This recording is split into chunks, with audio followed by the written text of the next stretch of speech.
if there was one alternative to Autotrader, it would be amazing here. And that was the light bulb moment. Anthony then went on to be the co-founder of Used Cars NI, which has £1 billion worth of cars traded through his business annually. 1 billion. There's been a lot of luck on my journey, my personal journey. So it's funny, in the early days they said, well, it's two country bumpkins working out of a garage. If I'd known what we were going to have to go through and what we would achieve, I probably never would have done it. And the day you think that you have it made is the day you pack up. Got to keep innovating. You've got to keep looking at who the competition are, and just in everything you do, try to do it as good as you can. Anthony Kieran is a force to be reckoned with. His traumatic start in life set him up as a determined young man wanting to make something of himself. Hailing from Crossmaglen and experiencing the effects of the Troubles firsthand, as well as a traumatic school life at St Colman's, he said, right, I have a chance to get out of here and make something of my life. And there aren't too many people that can say they've worked at NASA. We're going to hear about that too. But Anthony made the best of his time in America when he went travelling. He earned great money, he played football, and he lived the life. The travelling bug kicked in and he travelled the world and then returned home to a situation where he had no job. And we're going to hear about that now. Anthony then went on to be the co-founder of Used Cars NI, which has £1 billion worth of cars traded through his business annually. 1 billion. That still blows my mind. He's also the MD at Aurient Limited and the proprietor of the Regency luxury residences in Belfast. How did he make all this happen? We're going to find out now. Welcome to the Dick Podcast, Anthony. Caroline, thank you. And you must be all absolutely exhausted at this stage. And Caroline, you must be. I know, I really can't. I was just talking to Betty there and Pete. I probably can't enlighten you any more than they have done, so I'll try to keep it. No, as possible. Straight back, I bang. You're here. You're working. Thanks for the introduction. We're getting the good stuff out of you. So I visited Anthony last week, and a bit like when I visited, well, exactly the same when I visited Pete and I visited Benny, and all the guests says like, oh my God, I came home buzzing and telling Jared and Daddy and all about it. But look, she also told Jared, I told her about the through the platform we do £1 billion worth of cars. No, stop. That's the value. But she went home and told Jared that we sold 1 billion cars a year. And he looked at her and says, are you sure? No, I said 1 billion a month. I says, Jared, I'm at this. And she texted me that night and I says, well, yeah, I mean, sure, we're selling them to China and everywhere. I mean, Jesus, of course we are. I texted Loney from B&L Production and I was like, I met this man today and he sells 1 billion cars a month. And he goes, Caroline, there's only 8 billion people in the world. So in 8 months, he's done. It's we were flat out last year, I'll tell you. We were flat out. I don't get it right. I was writing my notes. The steam was coming out of my hand. So £1 billion worth of cars annually is turned over. That is what's traded on the platform every year. So. Well, don't play it down. It's still a pretty big figure, right? And so Anthony, they're impressive stats, and look, things weren't easy at the start in Crossmaglen, and I know like we could talk about all that went on, but what in a nutshell kind of went on to make you want to go to America? Because it's really, really important. I think we touched it when you visited. Yeah, I mean, 18 years old, or sorry, 19, blown up in a bomb.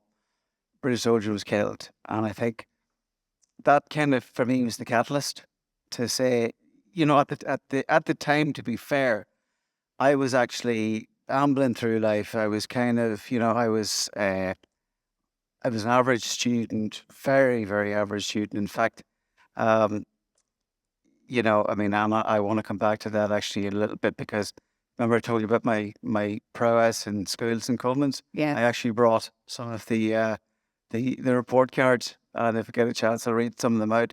It's a source of endless fun for my two boys at home. They say, bring out the report cards, Dad, will you? And I'll read a couple of them. So whenever they get a bad report card, I'll bring mine out and say, I've got worse. But look, I suppose something like that happened. You know, it's a catalyst for change. And I got a chance to. I was supposed to go to either um, HND in Belfast or Liverpool, and in my mind there was I needed to leave basically at that point. That's what I did. So I left Ireland. I did my exams, left Ireland, went to do a degree in Liverpool, and the minute I left Liverpool, I got an hour again. I went. It was like I got a second chance, and I got my degree. Probably should never have been doing a degree. You mean, but I got the degree, and I immediately went to the States. So, and that was a kind of, I almost, I never probably really dealt with that, but I went, and I suppose when I saw the States, it, I got blown away when I went to the States because you land in Pittsburgh, you had no money, but you meet people who literally landed there with £5, $5, whatever it was. I remember standing in a guy, Tom O'Donoghue. He'd arrived in the I think 40s with I think literally £5 or whatever it was in his pocket, and I was standing in this 10,000 square foot mansion overlooking the foyer, and he when you realise what he'd come from, it kind of inspires you. So I suppose I was lucky, fell in with that. I played a lot of Gaelic football and managed to get into that kind of crowd. And, again, getting into NASA, pure fluke, because I was playing Gaelic football. I got a phone call saying, listen, we've got a championship team down here. Can you come? We're going to win it this year. I went down, I left Pittsburgh, went down to DC. Of course, we didn't win it, uh, but we won it the next year. But the year I was supposed to, so we didn't. But again, that was all through contacts, playing Gaelic football. And, I managed to get in. An Irish boss said, you've got the job pretty much. It was, there's been a lot of luck on my journey, my personal journey. So, I think that's really interesting because we've heard that today a lot, haven't we, about luck? Like Pete talked about luck too. And, sometimes it's not, it is like circumstance to get you a lucky break in that respect. So that guy give you the job or got you into NASA and you're a computer programmer, right? So I was like, what the hell are we doing in NASA? I was trying to piece it all together. So you're doing that and it was a really good job, wasn't it, for like 4 years? no, I mean, it was like, I mean, I was a programmer, and then I led a team of great programmers. I got to actually see a shuttle with the time John Glenn went up. I got to actually, my team were picked to go and see that. So there was amazing things. Got to work with a lot of good people. Again, living in DC, different experience. Looking at people who really were driven, and again, coming from where I came from in St. Colman's, where I had no drive. And again, I'd love to show you some of these, the report cards. Disgraceful mark, work simply not done, not trying. It's all of those things. But I guess when I'm sure Pete and I'm sure Benny have said, if you surround yourself with good people, that will bring you on. So they say that's what happened in DC effectively. So then you got the travelling bug and you went travelling. And just to round that bit up, I know you met your wife in America before you left for travelling, isn't that right? And then you came back home and you had no job. That's right. Yeah. I mean, we basically I met Andrea just and the night I met Andrea. I says, by the way, I'm heading across. I'm going to leaving in about a couple of months to travel around the world. Like, so it wasn't the ideal way to start off a relationship, but I came to a crossroads in DC where I either was going down a route where, I explained to you, mahogany row, you go on and you're going to be a company man from then on. But I always had, I think it is unfinished business in Ireland. And then, I kind of, I said, well, what do you really want to do? And I said, I haven't seen the world. So I put a backpack on for about 18 months and I went to see about 23 countries and worked in Sydney and that kind of stuff. So, but then in the meantime, Andrea had been visiting me in different countries. And then she actually got a transfer to London. And at the end of my travels, met up with her in London and sure, the rest is history, as they say. The Dig podcast would not be possible if it wasn't for the support of the fantastic partners who team up with us each series. Series 6 is in partnership with Invest NI, my new business. James had a fantastic product. He just needed people to know about it. On My New Business, he found step-by-step guidance and a template for writing an effective marketing plan.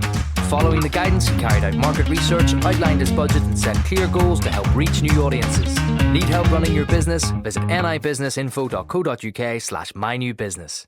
Now let's get back to making it happen. And actually, Andrea was there the other day when I met you, and it was a funny story. So, Anthony owns the luxury residences in Belfast on the Regency. So if you look up the Regency on Instagram, right? So he didn't introduce his wife to me. He just said, Andrea, would you show Caroline round, right?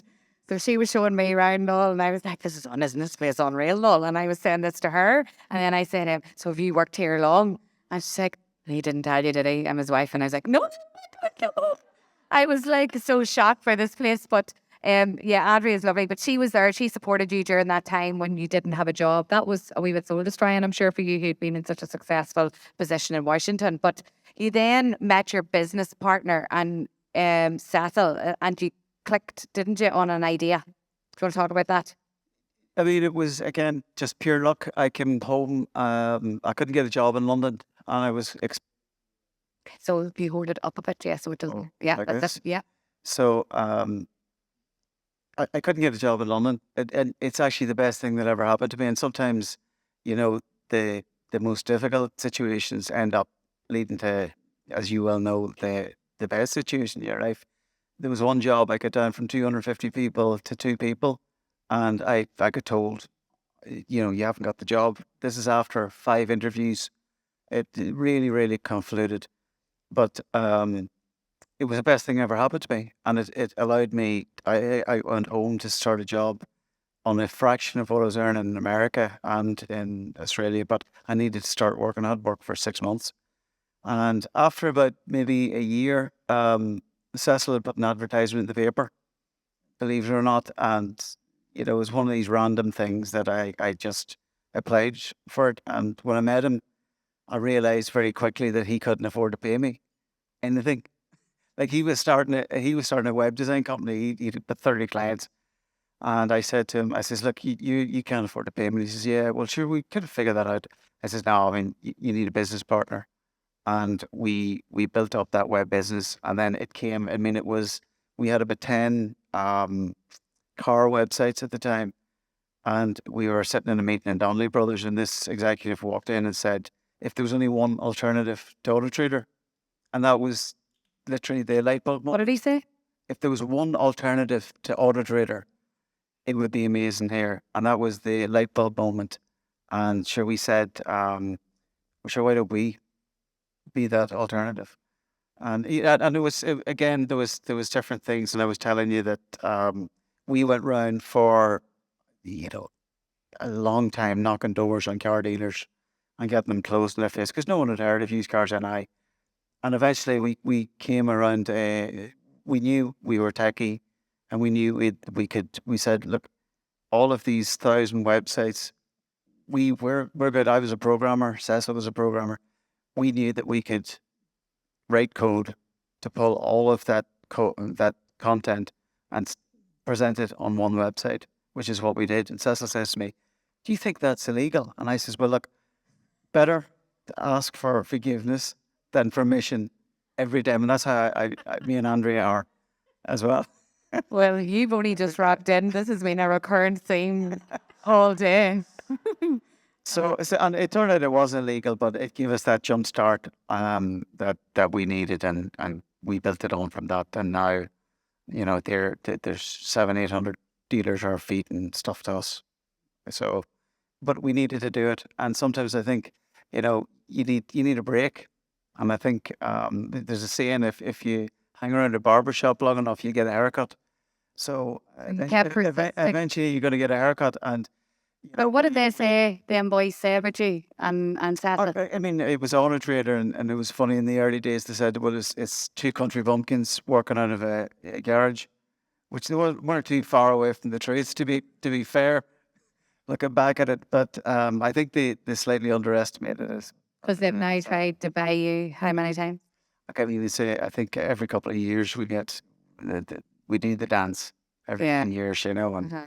and eventually we say no thanks, and that's it. Yeah, but what a story though for that to turn around like that, and your biggest kind of like who you based your business to be like now aspire to be you, like your business. So, and you're gonna say no, not really. But the fact that they wanted to, Really, but I just thought that was fascinating that they said two country bumpkins sitting at their kitchen table. Like no one should ever underestimate anyone's abilities. But I asked you, and we talked about this at previous podcasts, copying and other people trying to imitate your business and where that can lead to. You had a big, I know we're not getting into loads of details, but that's happened to you. Other people trying to imitate your model, right? we've had again we've been running this business from 2007, so a long time.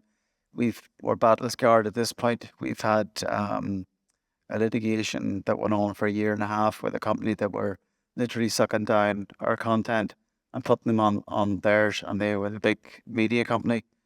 It ended up, I told you about that story. I mean, we fought them for a year and a half. It nearly put our lights out. We were 200,000 in legal fees. We were very, very close, and we never gave up. I mean, we literally, it came to a head it was going to court, and it came to a head that we went to bet the merchant, and we employed the whole good cop, bad cop. I left the meeting. They offered us a rubbish settlement. I left the meeting, and at the end of it, we ended up getting made whole for all of the money that we spent advertising for a year, and we bought their company for £1. But I mean, that takes guts to stick your ground and say, no, I'm not giving in, and I'm going to fight for my business.